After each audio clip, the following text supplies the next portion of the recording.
ఏ మార్పు కలిగింది అనే విషయం ఎప్పుడు మాట్లాడుకుందాం అని ఎప్పటి వరకు టైం పెట్టుకున్నాం? మంత్ ఎండింగ్ ఎప్పుడు వరకు ఉంది అది? ఎప్పుడు? నెక్స్ట్ సాటర్డేనా తర్వాత సాటర్డేనా? నెక్స్ట్ కాదు, ఇంకో నెక్స్ట్ ఉన్నట్టుంది. ఇది 3వ శనివారం. ఈ ఈ నెలలో లాస్ట్ ఇంకొక శనివారం కూడా వస్తుంది. అంటే ఇంకా 15 రోజులు టైం ఉంది. విచిత్రమైన విషయం ఏంటంటే, మనం ఏదో ఒక తప్పు చేసిన తర్వాత వాక్యం విందామని వచ్చి కూర్చుంటాం. కూర్చున్నప్పుడు ఆ రోజు చెప్తున్న వాక్యం ఏమనిపిస్తూ ఉంటుందంటే, ఎవరో నాకు చెప్పారో అందుకే నా కోసమే చెప్తున్నారు అనిపిస్తూ ఉంటుంది. ఇదొక విచిత్రమైన సంగతి. అందుకని మీకున్న ఆ కన్ఫ్యూజన్ని లేకపోతే మీకున్న అపోహను పోగొట్టడానికి ఈరోజు నేను ఒక చిన్న ప్రయత్నం చేద్దాం అనుకుంటున్నాను. అదేంటంటే, ఈ వారంలో సంభవించిన సంఘటనలు మీ అందరి లైఫ్లో ఉంటాయి కదా, ఏదో ఒకటి. పోయిన వారం నేను ఏం చెప్పానో అది ఒకసారి ప్లే చేస్తాను. అది వింటున్నా కూడా మీకు ఏమనిపిస్తుందంటే, ఈ వారంలో మీ జరిగిన సంఘటన ఎవరో చెప్పారనుకుంటా, పోయిన వారం నేను చెప్పిందని ఇప్పుడు ప్లే చేసేటప్పుడు ఇప్పుడు చెప్తున్నాను అనుకోండి కాసేపు. అర్థమైందా నాది?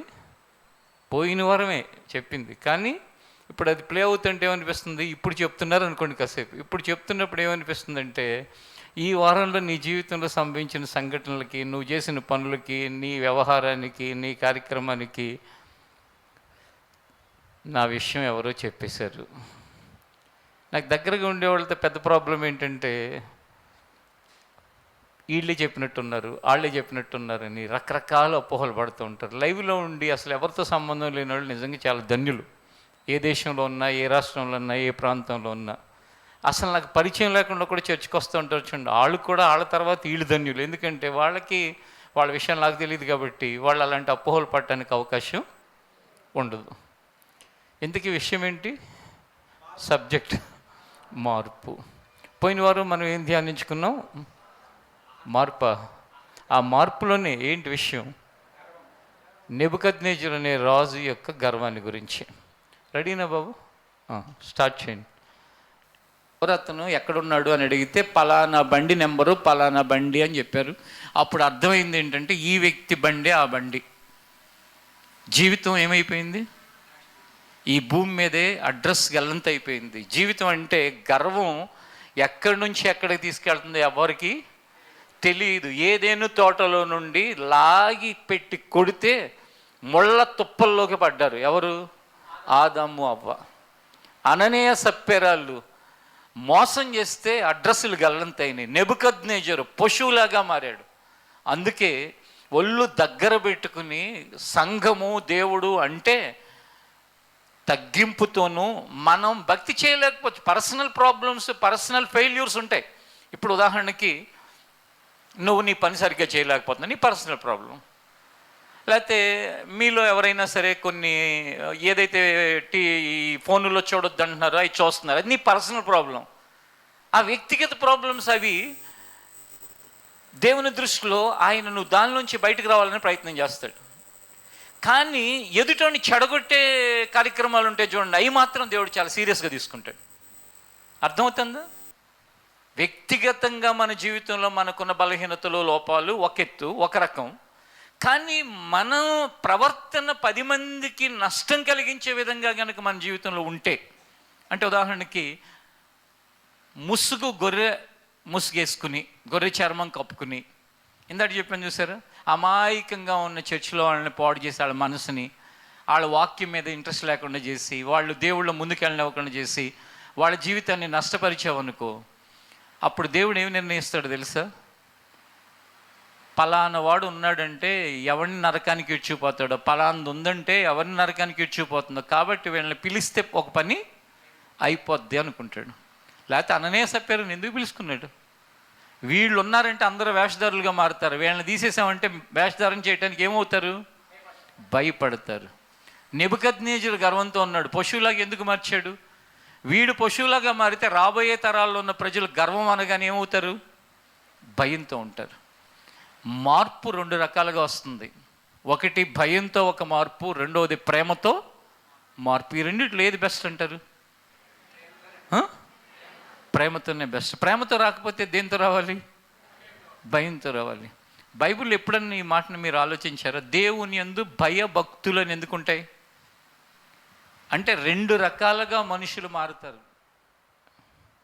ఇప్పుడు ఈ ఈ వారంలో జరిగిన సంఘటనలో కొంతమందికి అసలు నేను ఏం చేశానో, నా వ్యవహారం ఏంటో, నా ప్రవర్తన ఏంటో అది అచ్చుకుద్దినట్టుగా చెప్పారేంటి. నేను ఇప్పుడు ఏం చెప్తున్నాను, పోయిన వారం ఇప్పుడు చెప్తున్నాను అనుకోండి అని చెప్పేసి సేమ్ డిటో అన్నమాట. ఇప్పుడు అది లైవ్లో వింటున్నా, ఇక్కడ కూర్చుని వింటున్నా, పైనుండి వింటున్నా, ఆ వ్యవహారానికి తగిన విధంగా, ఆ ప్రవర్తనకు తగిన విధంగా ఎవరు మాట్లాడారు? నీ జీవితంలో ఈ వారంలో జరగబోయే సంగతిని ముందే ఎరిగిన వాడే గత శనివారం దేవుడు మాట్లాడినప్పుడు ఆ దేవుని మాటకు విధేయత చూపించి, అన్న, పాస్టర్ గారు, అయ్యగారు, బ్రదర్ గారు, ఇవన్నీ ఎంతసేపు అంటే నీ అహానికి నేను అడ్డు రానంతసేపే. ఎక్కువ మందికి అడ్డొచ్చానా నువ్వెవడివి అనేవాళ్ళు కొందరు. అడ్డొచ్చానా ఇంకా నా నోటితో చెప్పలేను కానీ ఇంకేమైనా మాట్లాడతారు, ఎలా అయినా ప్రవర్తిస్తారు, ఒక శత్రువులాగా కూడా చూస్తారు. నీకు శత్రువుగా ఉండటం అనేదే బైబిల్లో దేవుని యొక్క వాక్య విధానం. ఒక వ్యక్తి ప్రవక్తగా, కాపరిగా, బోధకుడుగా సంఘంలో నిలబడ్డాడంటే అతను వినేవాడికి శత్రువుగా నిలబడితే అది దేవుని యొక్క వాక్యం. ఎందుకంటే వాక్యం ఖండించేది, గద్దించేది, బుద్ధి చెప్పేది. వాక్యం నడవలసిన త్రోవల్ని నేర్పించేది. అందుకే తల్లిదండ్రులు ఎందుకు శత్రువులు అవుతారు పిల్లలకి? వాళ్ళ చెడ్డ ప్రవర్తన అనే దాన్ని ఖండిస్తారు కాబట్టి, సరిగా నడవమని చెప్తారు కాబట్టి, బుద్ధి చెప్తారు కాబట్టి శత్రువులు కనపడతారు. అందుకే బైబిల్ ఒక మాట ఉంటుంది, తండ్రి శిక్షించని కుమారుడు కుమారుడే కాదు, వాడు దుర్బీజుడు. అంటే ఏంటంటే కుమారత్వంతో సంబంధం లేదు. అంటే తండ్రి ఎవరినైనా శిక్షించలేదనుకోండి, నిజంగా తన కుమారుడుగా ఎంచినట్లు కాదంట. కాబట్టి మార్పు అనే విషయంలో లోతుగా ప్రతి వ్యక్తి పరిశీలించుకోవాలి. నిజంగా నాకు ఆ మార్పు ఉందా? పోయిన వారం మనం ఒక మాట అనుకున్నాం, అదేంటంటే గర్వం గురించి 2026 సంవత్సరం మిగిలిన నెలలు పరీక్ష పెట్టుకుందామా అని. ఎలా తెలుస్తుంది పరీక్ష అంటే, నేను అన్నాను మిమ్మల్ని లాగొకటి కొడితే మీరు భరించగలుగుతారని. కొట్టకపోయినా భరించరు. అహానికి అడ్డొచ్చాం అనుకోండి, వాళ్ళ అహానికి ఇలా వాళ్ళు అనుకుంటున్నారు అనుకోండి, ఇలా కాదు ఇలా అన్నాం అనుకోండి, ఇంకంతే. ఎందుకంటే నేను అనేది బుస్సలు కొడతా, గత వారంలో కూడా గుర్తెచ్చుకున్న బుస్సలు కొడతా, అది పాములాగా నేను అనేది అది పైకి లేచి పడగ విప్పి ఆడుతూ ఉంటుంది. నేను అనేది బుస్సలు కొట్టి పడగ విప్పి ఆడితే ఎవడికి నష్టం? ఎవడి జీవితంలో అలా ప్రవర్తిస్తే వాళ్ళకే నష్టం. నా జీవితంలో ప్రవర్తిస్తే నాకు నష్టం, నీ జీవితంలో ప్రవర్తిస్తే నీకు నష్టం. అందుకే మార్పు గురించి లోతుగా పరిశీలించుకోండి. అసలు నేను నా అహాన్ని ఎవరైనా సరే దెబ్బతీస్తే నేను ఎలా ప్రవర్తిస్తాను? నా ఈగో సాటిస్ఫై అవ్వకపోతే నేను ఎలా ప్రవర్తిస్తాను? నన్ను అవమానిస్తే నేను ఎలా ప్రవర్తిస్తాను? నన్ను హేళన చేస్తే నేను ఎలా ప్రవర్తిస్తాను? నా జీవితంలో ఆత్మీయురాలను అనుకుంటున్నాను, ఆత్మీయుని అనుకుంటున్నాను, కానీ నాలో గర్వం అనేది అదుపులో ఉంటుందా? అహంకారం అనేది అదుపులో ఉంటుందా? పిచ్చ పిచ్చ చేష్టలు, సంఘము అనే దాని జోలికి రావద్దు అని ఎన్నోసార్లు చెప్తాను నేను. ఇందాక కూడా గత వారం రీక్యాప్ చేసినప్పుడు ఏమని ఉంది, నీ వ్యక్తిగత బలహీనతలు ఉంటే అది వేరే విషయం, కానీ వేరే వాడిని నష్టపరచబాకు అని చెప్పేసి. కొంతమంది డబ్బు గర్వంతో లేక అధికార మదంతో, డబ్బు అధికారం ఏంటి, ఇక్కడ అధికారం ఏంటో అనుకుంటున్నారా? ఇక్కడ కూడా కొన్ని అధికారాలు ఉంటాయి కదా. వాడికి ఏదో ఒక పనో లేకపోతే ఆమెకి ఏదో ఒక బాధ్యత అప్పచెప్తే ఆ అధికార మదం, ఆ మదంతో విర్రవీగుతా ఇక నాకెవడు చెప్పేవాళ్ళు అక్కర్లేదు, లేకపోతే నన్నెవరూ కూడా నేను చేసింది తప్పు పట్టకూడదు అని ఆ విర్రవీగే ప్రవర్తన ఉంటుంది చూసారా, దాన్నే గర్వం అంటారు. మీలో ప్రతి యవనస్తుడికి, యవనస్తురాలకి, పెద్దలకి అందరికీ చెప్తున్నాను, సంఘంలో ₹1,00,00,000 కారు వేసుకొచ్చినా, 2 కోట్లు కారు వేసుకొచ్చినా, 50 లక్షల కారు వేసుకొచ్చినా, లేక మెండిన బంగారాలు వేసుకొచ్చినా, లేకపోతే వాళ్ళెంత ధనవంతులుగా మీకు కనిపించినా, మీరు బుద్ధిహీనుల్లాగా వాళ్ళ పంచం చేరటానికి ప్రయత్నం చేయబాకండి. 99% అలాంటి వాళ్ళు లేరు మన మినిస్ట్రీలో. 1% దరిద్రులు ఆడు పెట్టించే బిర్యానీ కోసం, ఆడు తాగిచ్చే టీ కోసం, ఆడిచ్చే ఏదో కోసం ఆడి చుట్టూ తిరుగుతూ ఉంటారు. వీళ్ళు ఇంకా విర్రవీగిపోతూ ఉంటారు ఈ ధనంతో. లేకపోతే ఈ నలుగురు వెనక తిరిగేసరికి గర్వంతో ఇంకా అసలు ఎక్కడ కన్ను మిన్ను కానదు. ఎవరి జోలికి వస్తున్నాం నేను చెప్తున్నాను చూసారా, సంఘంలో ఎవరైనా ఎంత అల్పమైన స్థితిలో ఉన్న వాళ్ళైనా, భేద స్థితిలో ఉన్న వాళ్ళైనా, నీకెంత ధనం ఉన్నా భేద స్థితిలో ఉన్నవాడి జోలికి వచ్చావా, సంఘం అనే దేవుని యొక్క శరీరంగా మేము ఎట్టి పరిస్థితుల్లో దాన్ని ఒప్పుకోము. దేవుడు అంతకంటే ఒప్పుకోడు. ఎందుకంటే వారి జోలికి రావటం అనేది చాలా చాలా ప్రమాదకరమైంది. కాబట్టి మీరు ఎక్కడన్నా మీ కంట్లో అట్లాంటివి కనపడితే కనుక దయచేసి సంఘంలో బాధ్యత గల వాళ్ళ నోటీసు తీసుకురండి. ఎందుకంటే ఇది దుర్దినాలు. ఈ దుర్దినాలలో క్రమశిక్షణగా ఒక సంఘం నడవటానికి అది ఎంతో ప్రయాసతో కూడిన పని. కారణం ఏంటంటే క్రమశిక్షణతో సంఘాలని ముందుకు తీసుకెళ్ళలేక ఆ సంఘ కాపర్లు, సంఘ నాయకులు చేతులు ఎత్తేసి మనకెందుకు లేవడెట్లా పోతే అన్న పరిస్థితులు ఉన్నాయి. కానీ జీవము గల దేవుని సంఘంలో ఎవరు ఎప్పుడు చేతులు ఎత్తరు. అవసరమైతే దానికోసం ప్రాణమైన పెడతారు, కానీ విచ్చలవిడితనానికి మాత్రం ఒప్పుకోరు. కనుక మీలో చిన్నళ్ళైనా పెద్దళ్ళైనా ఎవరైనా సంఘంలో ఏదైనా డిజార్డర్ ఎక్కడన్నా కనిపించినా మీరెవరూ కూడా దానిని మనకెందుకులే అని ఊరుకోకండి. కారణం ఏంటంటే మనకెందుకులే అని ఊరుకుంటున్నావంటే బాధ్యత గలవాడిగా నువ్వు ఉన్నట్లు కాదు. శరీరము, సంఘం అనే శరీరంలో సంఘ సభ్యులందరూ అవయవాలు అని మనం ఎప్పుడు వింటాం కదా. ఒక అవయవం నాకెందుకులే అని అనుకుంటుందా? ఇప్పుడు ఉదాహరణకి నా శరీరంలో ఎక్కడో దురద కలుగుతుంది, నా ఏళ్ళు నాకెందుకులే అనుకోదు. వెళ్ళి ఏం చేస్తుంది అక్కడ? ఆ దురదని, ఆ ఇచ్చింగ్ని కరెక్ట్ చేయడానికి ప్రయత్నిస్తుంది. అలాగే దురద కలిగిన వాళ్ళు ఉంటారు. ఆ దురద ఎక్కడ, ఎప్పుడు, ఎవరు, ఏ విధంగా వాళ్ళు వ్యవహరిస్తారో తెలియదు. కాబట్టి జాగ్రత్త, జాగ్రత్త, జాగ్రత్త. ఇంకొకటి కూడా గమనించండి, సంఘంలో తప్పుడు పనులు, తప్పుడు దారిలో వెళుతున్న వాళ్ళని క్రమశిక్షణలో పెట్టడానికి నేను కానీ ఇంకెవరైనా ప్రయత్నించినప్పుడు అలాంటి వాళ్ళ ప్రక్కన దయచేసి ఎవరు నిలవబాకండి. ఎందుకు అంటే ఒక తప్పుడు విధానంలో వెళ్ళేవాడి ప్రక్కన ఒకడు నిలవటం అంటే ఏంటో తెలుసా? వాళ్ళకి మద్దతు పలకటం.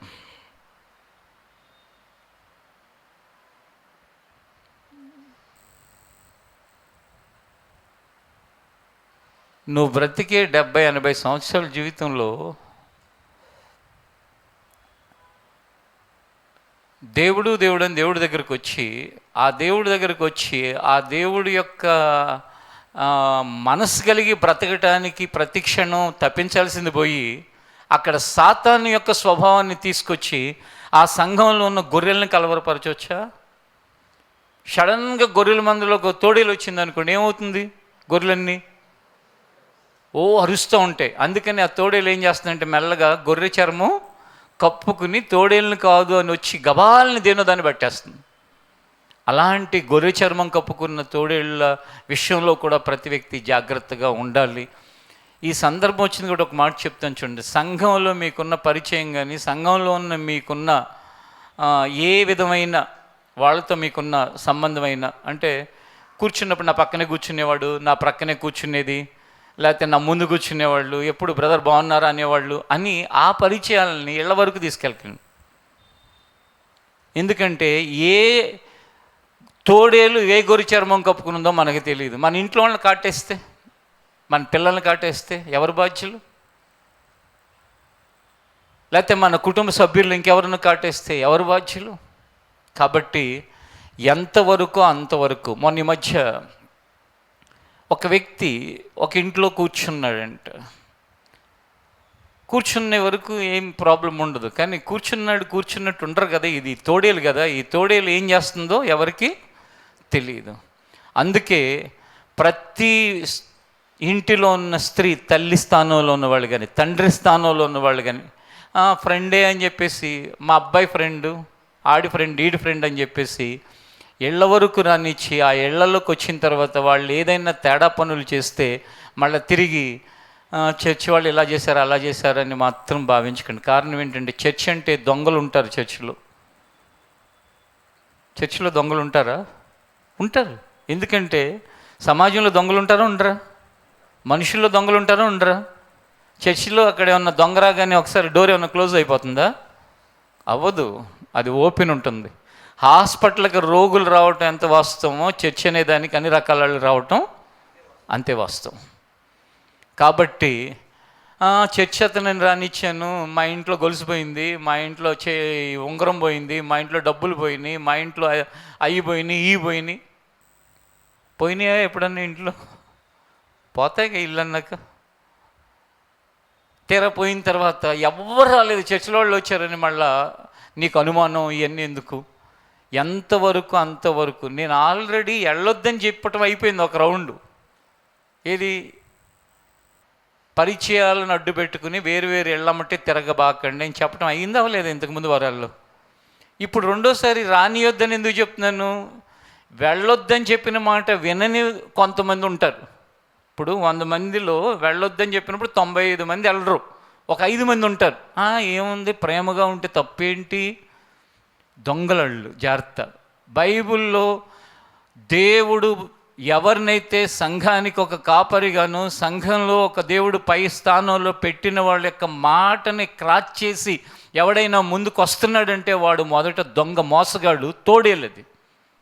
ఏ విషయమైనా సరే ఈ చర్చిలో చెప్తున్న విషయాన్ని క్రాచ్ చేసి తప్పేంటి అని గనక మిమ్మల్ని ఎంకరేజ్ చేస్తున్నాడంటే వాడి యొక్క మాటలతో, వాడి యొక్క ప్రవర్తనతో ఖచ్చితంగా అది తోడేలు. ఇప్పటికి నేను 27 సంవత్సరాలుగా ఎన్ని తోడేళ్ళను చూశాను.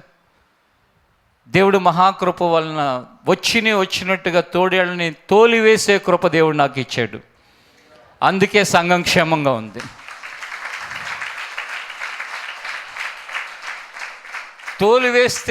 తోలివేయబడిన తోడేళ్ళు ఉండవు, కానీ మళ్ళీ కొత్త తోడేళ్ళు వస్తూనే ఉంటాయి. కొన్నిసార్లు కనిపెట్టలేనంతగా ముందుకు వచ్చేస్తాయి. ఎప్పటికో కానీ బయటకు వస్తుంది అది తోడేలు అని చెప్పేసి. కొన్ని ఈ లోపల నుంచి బయటికి వివరంగా చెప్పలేక నర్మగర్భంగా అని ఒక పదం ఉంటుంది తెలుగులో. అంటే ఏంటంటే అది విషయం చెప్పకుండా విషయాన్ని అర్థం చేసుకునేటట్లు చెప్పటం. కాబట్టి అది జాగ్రత్త. దాని విషయంలో మీ కుటుంబాలు క్షేమంగా ఉండాలి అంటే కనుక వాక్యంలో దేవుని యొక్క మాట ద్వారా దేవుడు ఏది చెప్పించి హెచ్చరిస్తున్నాడో దానిని తూచా తప్పకుండా పాటించడానికి ప్రయత్నం చేయండి. ఇప్పుడు కొన్ని పాటించడం కష్టం కావచ్చు. అసూయ పడొద్దు అంటే నువ్వు పూర్తిగా అసూయ పోగొట్టుకోవటానికి 100% కష్టమే కావచ్చు. కానీ ఎవరిని పడితే వాళ్ళని రానీయకండి అని చెప్పిన దాన్ని పాటించడం కష్టమా? పాటించవచ్చు. ఎందుకంటే నాకు చర్చిలో చెప్పిన మాటే ముఖ్యం, అంతేగాని మొహమాటాలు కానే కాదు. కొందరి జీవితాలని అల్లరి చేయటం ఇష్టం లేక, కానీ ఇప్పుడు నేను వాస్తవాలు చెప్పానంటే ఒక్కసారి షాక్ తింటారు మీరు. అన్న గుండెలో ఇంత వేదన ఉందా, ఇలాంటి వాళ్ళు కూడా ఉంటారా అని చెప్పేసి. అది నా బాధ. అందుకే ఏ ఒక్క వ్యక్తికి, ఏ కుటుంబంలో, ఏ పురుషుడికి, ఏ స్త్రీకి, ఏ యవనస్తురాలకి, ఏ యవనస్తుడికి, ఏ చిన్నపిల్లలకి ఏ ఇబ్బంది కలగకూడదు అంటే మనం ఈ విధి విధానాలని పాటించాల్సిన అవసరం ఉంది. తోడేలువై వచ్చి గొర్రె చర్మం కప్పుకుని ఉండొచ్చు, కానీ తోడేలు స్వభావాన్ని మార్చుకోవటానికి కూడా దేవుడు అవకాశం ఇస్తున్నాడు. అయ్యా, నా స్వభావాన్ని మార్చి నేను కూడా నీకొక నమ్మకమైన గొర్రెగా నన్ను ఉంచు ప్రభువా, నమ్మకస్తుడుగా ఉంచయ్యా, నమ్మకస్తురాలుగా ఉంచయ్యా అని ప్రార్థన చేసుకోవచ్చు. కాబట్టి ఇలాంటి వాటిలో ఎక్కువ మంది దెబ్బ ఎవరు తింటూ ఉంటారు తెలుసా? అతి మంచి వాళ్ళు బాగా దెబ్బ తింటూ ఉంటారు. చాలామంది తెలివిగానే ఉంటారు, ఎందుకంటే ఎంతవరకు అంతవరకు ఉంటారు. అతి మంచితనం కొంతమందిలో ఉంటుంది. ఆ అతి మంచి వాళ్ళు పాపం గట్టిగా చెప్పలేరు. నేను చెప్పాను కదా, ఒక అబ్బాయిని అడిగాను, ఎందుకు రాణిస్తున్నావు అంటే, ఏమన్నా అనుకుంటాడేమోనని రాణిస్తున్నాను. ఏమన్నా అనుకుంటాడేమోనంటే అసలు మన జీవితం, మన కుటుంబ సభ్యులు ఏమన్నా అయితే ఏంటి తర్వాత పరిస్థితి చెప్పండి. కాబట్టి దేవుని సంఘము నీతికి, పవిత్రతకి, యథార్థతకి, న్యాయానికి, త్యాగానికి అది నిలయంగా ఉండాలి, కానీ దీనికి వేరైనవి కాదు ఉండాల్సింది. అర్థమైందా? ఇంకా మీకు ఏంటి ఇలా చెప్పారు అర్థం కాలేదని అడిగితే నన్ను పర్సనల్గా వచ్చి కలవండి, మీకు వివరంగా చెప్తాను. అప్పుడు మీకు ఇంకా అర్థం కాని వాళ్ళకి కూడా అర్థమవుతుంది. ప్రతి వ్యక్తిలో ఉన్న లోపాలు, బలహీనతలు, మన యొక్క గత వారాల యొక్క ప్రయత్నం, మనం దేనికోసం సిద్ధపడుతున్నాం? మార్పు అనే దానికోసం సిద్ధపడుతున్నాం. ఆ మార్పు వారాలుగా వింటూ వస్తూ గత వారం మర్చిపోయాను, ఒక్క మాట చెప్పేసి ఈ టాపిక్లో చేస్తాను. ఎవరన్నా గనక వెళ్ళొద్దని చెప్పాను ఒకటి, దాంట్లో కొందరు వినలేదు. రానియొద్దని చెప్తున్నాను, దాంట్లో కూడా కొందరు వినరు.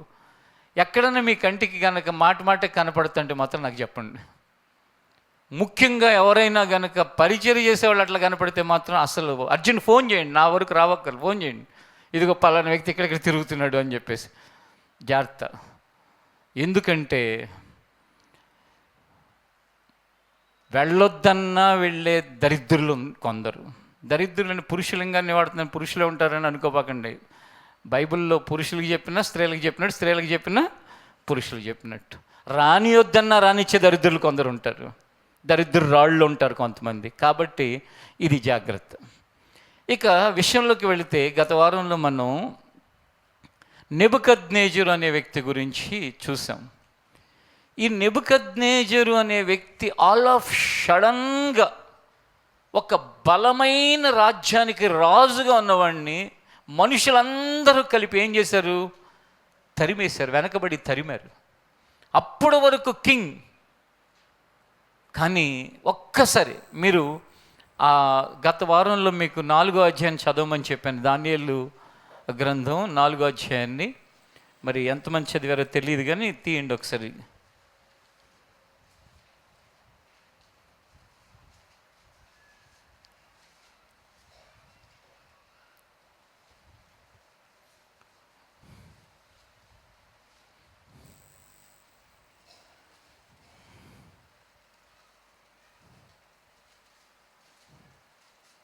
నాలుగో అధ్యాయం 33వ వచనం. ఆ గడియలోనే నెబుకద్నెజరుకు సంభవించెను, అలాగున నెబుకద్నెజరుకు సంభవించెను. మానవులలో నుండి అతన్ని తరిమిరి. అతడు పశువుల వలె గడ్డి మేసెను. ఆకాశపు మంచు అతని దేహమును తడపగా అతని తల వెంట్రుకలు పక్షిరాజు రెక్కల ఏకల వంటివియు, తల వెంట్రుకలు పక్షిరాజు రెక్కల ఏకల వంటియు, అతని గోళ్ళు పక్షుల గోళ్ళ వంటివి, ఆయను. చూడండి, మానవులలో నుండి అతన్ని తరిమి వేశారంట. ఆల్ ఆఫ్ సడన్గా రాజుగా ఉన్నవాడిని తరమటం అంటే అది ఎంత హీనమైన పరిస్థితి ఒకసారి ఆలోచించండి. అంటే రాజ్యాన్ని ఇచ్చేవాడు ఆయనే, తరిమించేవాడు ఆయనే, నిలిపేవాడు ఆయనే, పడగొట్టేవాడు ఆయనే, గాయపరుచేవాడు ఆయనే, గాయము కట్టువాడు కూడా ఆయనే. కాబట్టి జీవితంలో జాగ్రత్తగా మసులుకుంటే ఎంతో మంచిది. నేను ఇంతకుముందు చెప్పిన విషయాల్లో కొంతమంది బ్యాలెన్స్ చేసుకోవటం రాక, ఎవరైనా ఇప్పుడు ఒక్కొక్కసారి హాస్పిటల్ పని నుండి పిల్లల్ని మీ ఇంట్లో పెడతానంటే వాళ్ళని రానిమ్మని వద్దని నేను అంటలా, వెళ్ళొద్దని నేను అంటలా. అది వేరు, వేరే వ్యవహారాల కోసం వెళ్ళే వాళ్ళ విషయం వేరు. అది నేను చెప్పేది. ఏది కొన్నిసార్లు కొన్ని అవసరాలు మనుషులు అన్న తర్వాత ఒకరితో ఒకరికి ఉంటాయి, ఒకరి దగ్గరికి వెళ్తాం వస్తాం, ఇది వేరే విషయం.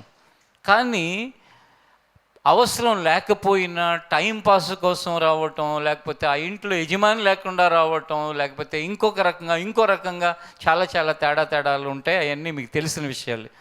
మానవ సంబంధాలు, దైవత్వపు ప్రేమ అనే ముసుగులో, అనే విధానంలో మనుషులు వేరు వైపు వాటి వైపు వెళ్ళటం అనేది చాలా అపవాది మనుషుల్ని చాలా తేలికగా వేసే ఒక ట్రాప్. కాబట్టి అది నష్టాన్ని గురించి నేను చెప్తుంటే తెలిసి తెలియక గబాల్ని, అమ్మ వద్దులేమ్మ మా పిల్లల్ని ఎక్కడొక్కడ పెట్టుకుంటాను, మొన్నే చెప్పారుగా రావద్దని అని మళ్ళీ ఇట్లా జరగాలి తీసేవాళ్ళు ఉంటారు. ఈ బుర్ర కొంతమందికి షార్ప్గాను బ్యాలెన్స్గాను ఉండక ఒకదానికి చెప్తే దాన్ని ఒకదానికి అప్లై చేసుకుంటారు. అలాంటివి చేయకండి. అలాంటి ఎవరైనా చేస్తుంటే మీలాంటి కొంచెం జ్ఞానం గల సహోదరులు చెప్పండి, దానికి గదు చెప్పింది వేరే వాటి కోసం అని చెప్పి. సరే, ఇక్కడ విషయానికి వస్తే నెబుకద్నెజరునంట మనుషులందరూ కలిపి ఏం చేశారంట? తరిమేశారంట. నిన్ను ఎవరైనా తరుముతుంటే నీకు ఎట్లా ఉంటుంది? ఒక్కసారి ఆ తరమబడుతున్న స్థానంలో నిన్ను పెట్టుకుని ఆలోచించు. అందరూ వెనకబడి తరమటం అంటే ఏంటి? ఒక వ్యక్తి ఉంటే వెనకాల పడితే అతను ఏం చేస్తాడు? పరిగెడుతూ ఉంటాడు, వెనకమాల పడుతూ ఉంటాడు. అంటే నువ్వు ఇక్కడి నుంచి పో, ఇక్కడ ఉండటానికి వీలు లేదు, ఇక్కడ ఉండటానికి నువ్వు అర్హుడివి కాదు, ఇక్కడ ఏమాత్రం నువ్వు ఉండటానికి వీలు లేదు అని జనులు తరిమే పరిస్థితి తెచ్చుకున్నాడు. ఎవరయ్యా అంటే రాజు, నెబుకద్నెజర్ రాజు. మన జీవితాల్లో సాతాను తెలియకుండానే గర్వం చేత అలాంటి స్థితిగతుల్లోకి మనం తీసుకెళ్ళే అవకాశాలు ఉంటాయి. చివరికి పశువులాగా మారటం అంటే రూపం ఒకటే పశువులాగా కాదు, తినటం కూడా పశువులాగానే. గడ్డి తింటూ మొదలు పెట్టేశాడు. తర్వాత ఈ తల వెంట్రుకలన్నీ కూడా పక్షికల్లాగా వచ్చేస్తున్నాయి. ఎంత విచిత్రం అండి చెప్పండి. ఆ తర్వాత ఆ ఏకలన్నీ అలా వస్తున్నాయి. గోళ్ళు చూస్తే పక్షుల గోళ్ళలాగా అయిపోతున్నాయి. పక్షిరాజు గోళ్ళు ఉంటే చూసారా ఇలా భయంకరంగా, అట్లా మనిషి గోళ్ళు అలా అయిపోతున్నాయి. అలాంటి పరిస్థితులలో నెబుకద్నెజర్ ఏం చేశాడో తెలుసా? ఆకాశం వైపు కన్నులెత్తి దేవుని దగ్గర మొరపెట్టుకున్నాడు. అయ్యో, నేను చేసింది తప్పు, నా ప్రవర్తన తప్పు, నా స్వభావం తప్పు, నేను విర్రవేగటం తప్పు, నేను ఇలా చేసి ఉండాల్సిన కాదు అని వేడుకున్నాడు. ఆ మాటను 34వ వచనంలో చూడండి. ఆ కాలము గడిచిన పిమ్మట నెబుకద్నెజరును నేను, తనకు తానే చెప్పుకుంటున్నాడు. ఆ కాలం అయిపోయినాక నెబుకద్నెజరు అనే నేను మరలా మానవ బుద్ధి గలవాడనై నా కండ్లు ఆకాశం తట్టు ఎత్తి చిరంజీవియు సర్వోన్నతుడునగు దేవునికి స్తోత్రం చేసి ఘనపరిచి స్తుతించి తిని ఆయన ఆధిపత్యము చిరకాలం వరకు ఆయన రాజ్యము తరతరములకు ఉన్నవి. భూనివాసులందరూ ఆయన దృష్టికి ఎన్నికకు రానివారు. ఆయన పరలోకపు సేన ఎడలను భూనివాసుల ఎడలను తన చిత్తము చొప్పున జరిగించువాడు. ఆయన చేయి పట్టుకుని నీవేమి చేయుచున్నావని ఆయనతో చెప్పుటకు ఎవడును సమర్థుడు కాడు. దేవుడు చేసిన దాన్ని ఏంటి నీవేం చేస్తున్నావు అని చెప్పి ఆయనతో చెప్పడానికి ఎవడు సమర్థుడు కాదు. ఆయన ఏం చేసినా ఆయన పర్ఫెక్ట్గా చేస్తాడు. ఈ నెబుకద్నెజరు కన్నులెత్తి ఆయన్ని ప్రార్థన చేసి దేవుని స్తుతించి తన స్థితి మరలా తిరిగి రావటానికి కావలసిన కన్ఫెస్ అవ్వటం అనేది జరిగింది. పశ్చాత్తాపడ్డాడు. నిజంగా ఎవరయ్యా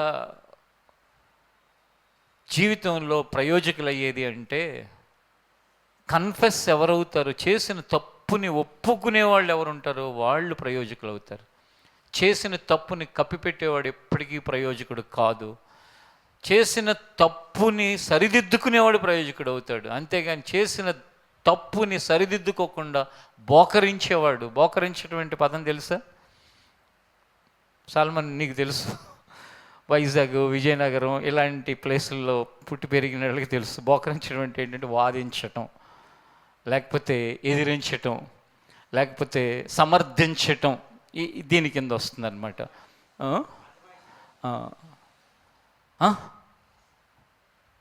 నేనేం చేశాను తప్పు? నా తప్ప?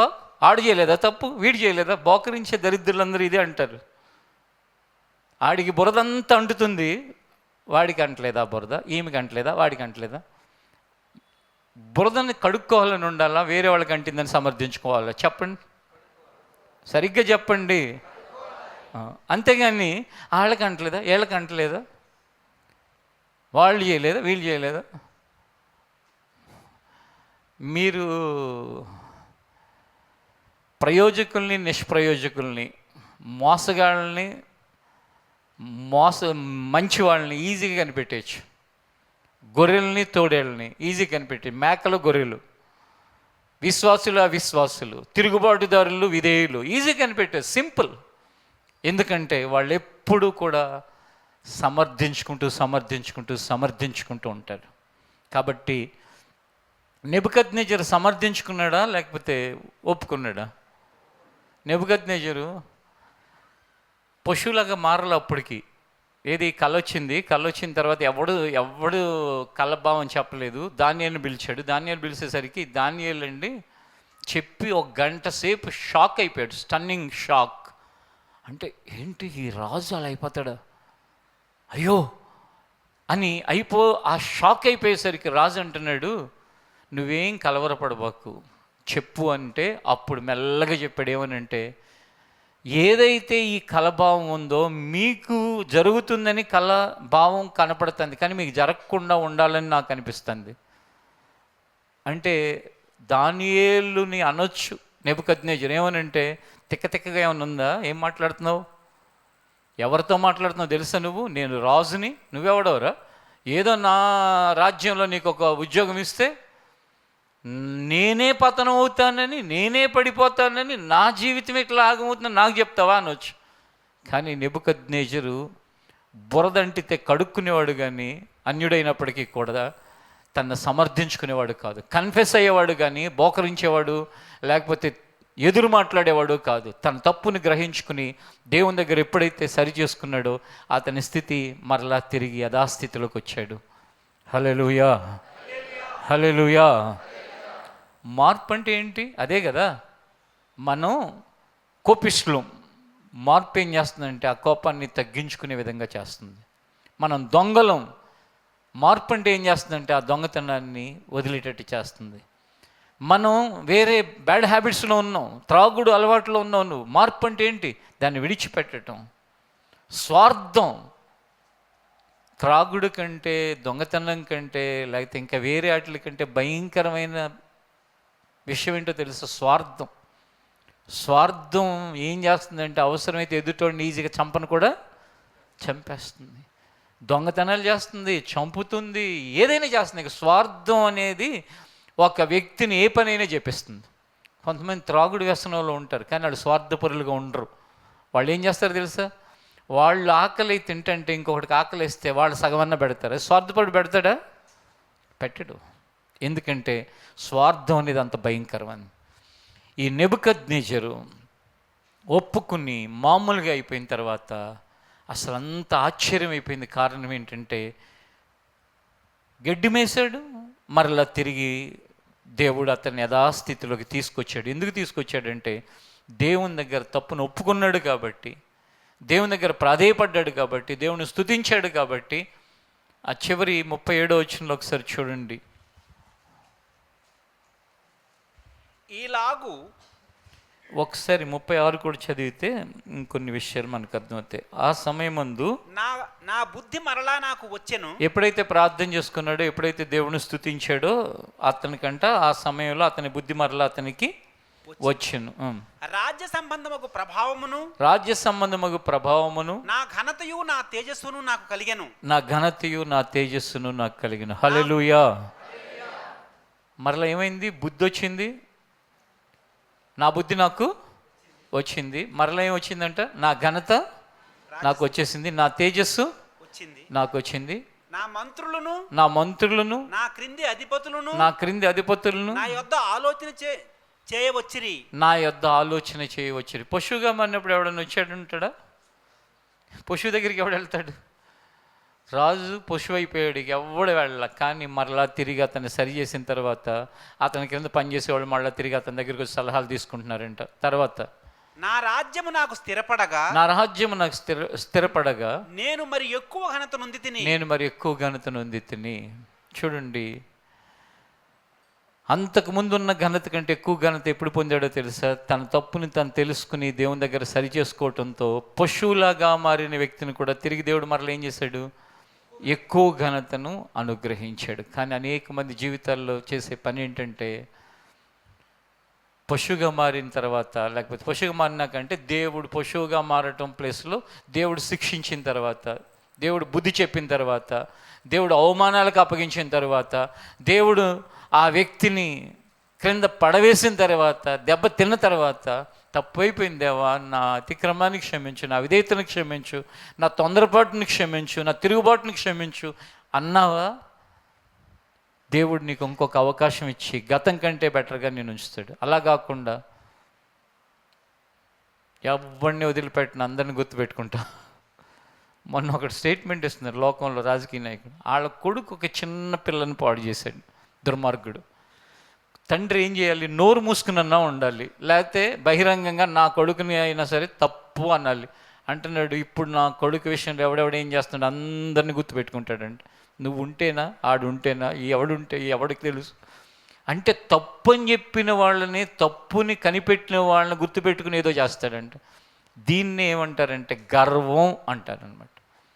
కాబట్టి తప్పుని బట్టి సిగ్గుపడి తలదించుకుని తప్పు అయిపోయింది దేవా క్షమించని దేవుని దగ్గర క్షమాపణ కోరుకుని, దేవుడు క్షమించిన మనుషులు క్షమించడానికి కొంతకాలం పడుతుంది. క్షమిస్తారండి? నేను దొంగతనం చేసేసి వచ్చి దేవుడు నన్ను క్షమించేశాడు మీరు అందరూ క్షమించండి అంటే చచ్చే వరకు క్షమించరు. ఎందుకు? ఎదుటి వ్యక్తిని బట్టి ఉంటుంది క్షమించడం అనేది. ఒక అనామకుడు అనుకోండి తొందరగా క్షమించేస్తారు. అందరికీ నీతులు చెప్పేవాడిని అనుకోండి, ఆయన క్షమించరు. నలుగురికి తిరిగేవాడు అనుకోండి, కొంచెం పెద్ద అనుకోండి సంఘంలో, వాడిని కనిపెట్టుకుని ఉంటారు అమ్మా అని చెప్పేసి. కాబట్టి నోరు మూసుకుని తప్పుని ఒప్పుకుని దేవుని దగ్గర తలదించుకుని తగ్గించుకుని బ్రతికితే ఉపయోగం. గర్వంతో విర్రవీగి గర్వంతో నా ఇష్టం అంటే గనక అది చాలా చాలా చాలా ప్రమాదానికి దారితీస్తుంది. కాబట్టి నెబుకద్నెజరంత మహామహుడైన రాజే తను తగ్గించుకుని దేవుని పాదాలు పట్టుకుంటే మనం ఎంత నిజంగా ఒక్కసారి మే నెలలో మొదలుపెట్టి డిసెంబర్ వరకు గర్వాన్ని పరీక్షించడానికి అందరికీ లైసెన్స్ ఇవ్వబడింది. ఎవరినైనా ఏమైనా అనండి అని ఒకసారి నేను మీ అందరికీ ఇచ్చాను అనుకోండి లైసెన్సు. అప్పుడు ఎన్ని గొడవలు, ఎన్ని పోట్లాట్లు, ఎంతమంది ఎన్ని జరుగుతాయో. కానీ మొత్తం మీద గర్వం అనే దాన్ని లేకుండా బ్రతికే వాళ్ళు మాత్రం నిలబడతారు.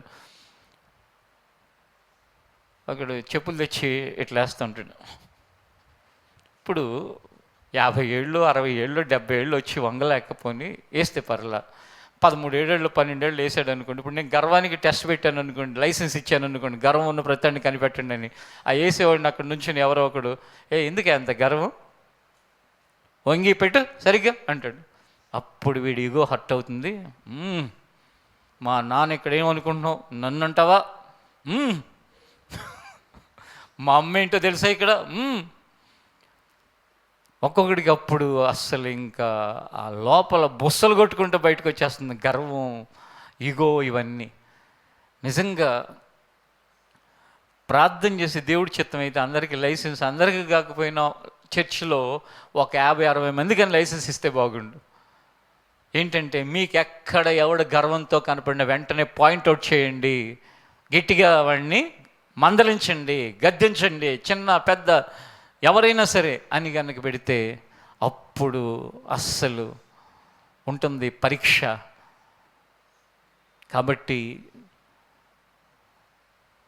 కరెక్ట్గా వాక్యం అయిపోయి ప్రార్థన చేసుకునే 5 నిమిషాల్లోనే లేచి వెళ్ళిపోతూ ఉంటాడు. ఒకడు ఇంత ఉంటాడు అంతే. ఎందుకంటే ప్రార్థన అంటే వాళ్ళకి బోరు కదా, అవగాహన లేక. నాకు తెలియదు కానీ ప్రార్థన అంటే అన్నిటికంటే ముఖ్యమని చెప్పారు కదా పెద్దళ్ళు, నేను ప్రార్థనలో ఉంటాను, అటు ఇటు తిరగను అని చెప్పేసి జాగ్రత్తగా ఉంటాడు.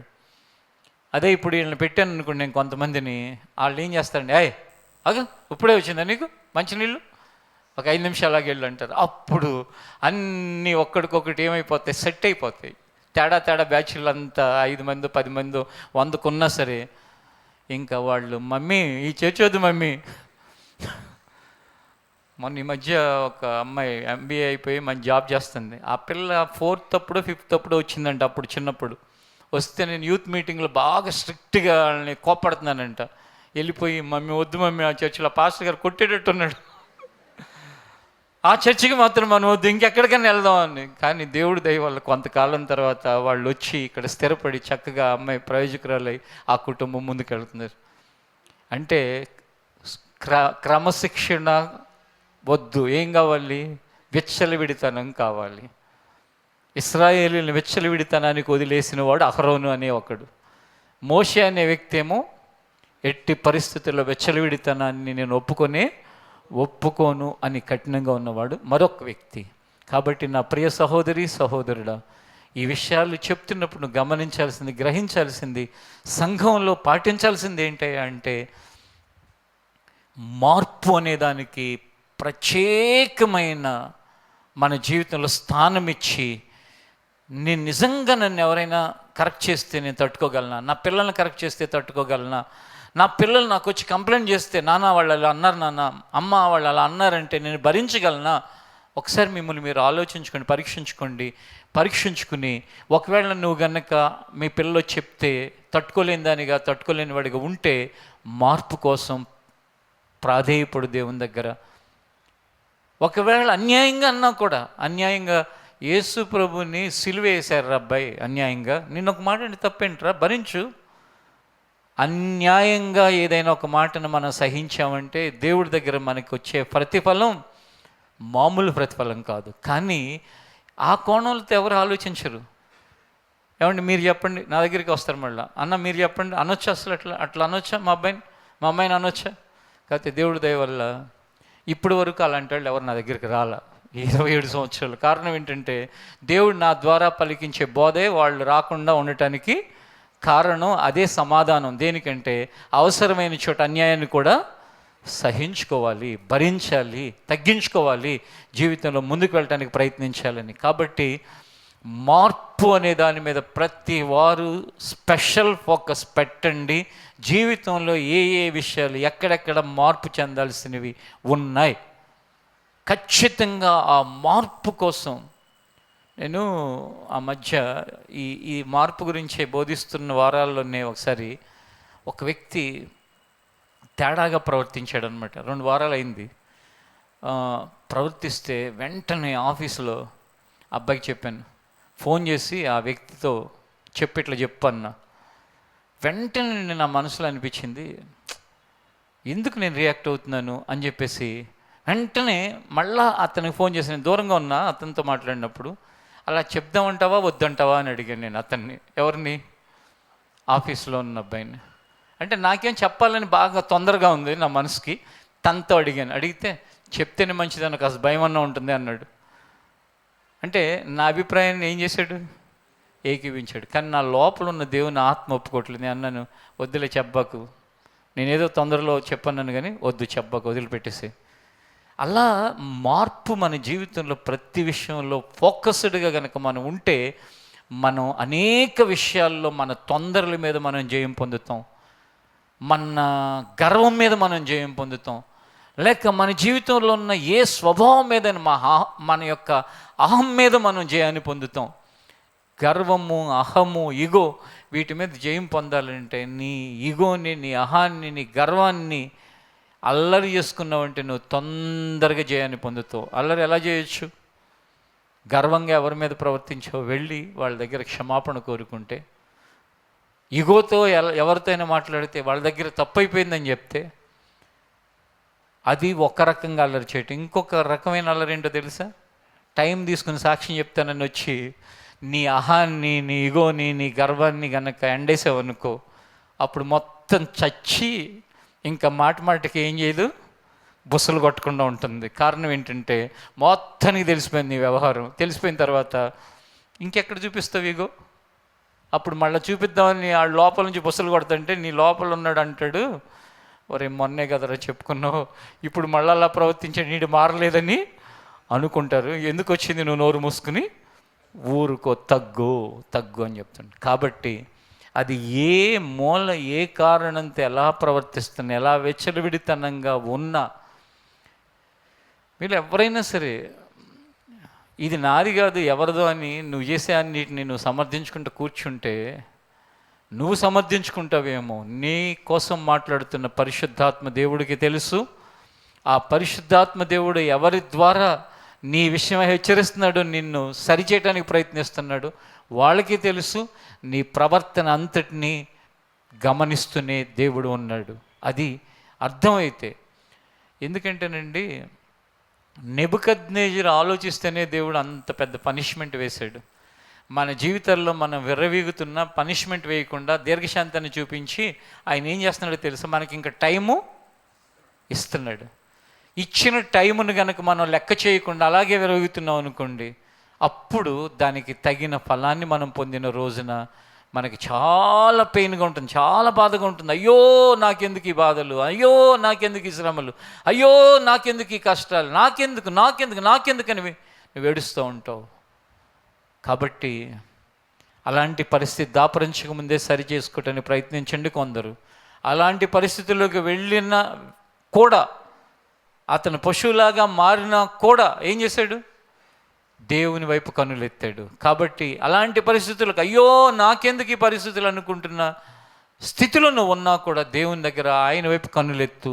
నా అహాన్ని, నా విర్రవీగిన స్థితిని, నా భయంకరమైన గర్వాన్ని క్షమించు ప్రభువా అని అడుగు. నువ్వు ఈ భూమి మీద మనుషుల దగ్గర కళ్ళలోంచి తప్పించుకోవచ్చు, కొన్నిసార్లు నా కళ్ళ నుంచి కూడా తప్పించుకోవచ్చు. కానీ అగ్నిజ్వాల వంటి నేత్రాలు కలిగి లోకమంతటిని తేటగా చూస్తున్న దేవుని కన్నులోంచి మాత్రం తప్పించుకోలేవనే విషయాన్ని గమనించి నెబుకద్నెజరు వలె బుద్ధి తెచ్చుకుంటే అది నీకు ప్రస్తుతానికి, భవిష్యత్తుకి, నీ జీవితానికి, నీ కుటుంబానికి క్షేమము. అట్టి క్షేమాన్ని దేవుడు ప్రతి ఒక్కరికి దయచేయునుగాక. ఆమేన్. ప్రార్థన చేసుకుందాం. లేచి నిలబడండి.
ఆమేన్.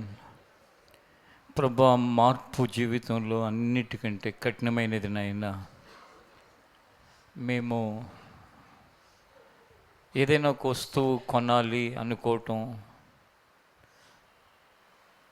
తేలికే ప్రభా, అది కొనుక్కోవటం తేలికే, వస్తువుని అమ్మటము తేలికే.